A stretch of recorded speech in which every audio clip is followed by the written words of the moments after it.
अस्सलाम वालेकुम। SM news के साथ मैं हूं इश्तियाक अली। खबरों का सिलसिला बढ़ाते हुए खबर शामिल करते हैं ननकाना साहब से। वफाकी वज़ीर दाखिला एजाज अहमद शाह ने DHQ अस्पताल में शेल्टर होम का इफ्तिताह कर दिया।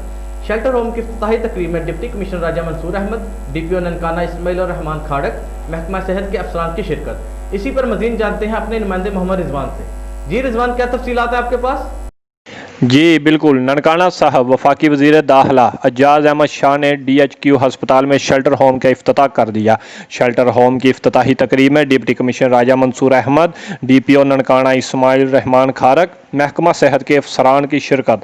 2 मंजिला शेल्टर होम में बैक वक्त 100 अफराद के रहने की गुंजाइश है। शेल्टर होम पर 42 लाख रुपए लागत आई है। शेल्टर होम में मरीजों के लवाहकीन के लिए तमाम सहूलियात मुयसर होंगी। वज़ीर दाखिला एजाज अहमद शाह का इफ्तिताही तकरीब से खिताब। DHQ हस्पताल में पनाहगाह सदका जारिया है। मरीजों और इनके लवाहकीन को हर मुमकिन बेहतरीन सहूलियात फराहम की जाएंगी। ननकाना साहब को मॉडल ज़िला बनाएंगे। ज़िला भर में भरपूर सफाई मुहिम चलाई जाएगी। वज़ीर दाखिला एजाज अहमद शाह का कहना है कि गला मंडी और सब्ज मंडी को शहर से बाहर मुंतकिल किया जाएगा। ईद उल ज़ुहा और मुहर्रम अल हराम में ज़्यादा एहतियात की ज़रूरत है। मुहर्रम अल हराम में ज़ाब्ता अखलाक पर सख्ती से अमल दरामद करवाएंगे। मुल्क में यकजहती की अशद ज़रूरत है। बहुत शुक्रिया रिजवान, हमें तफसीलात से आगाह करने के लिए।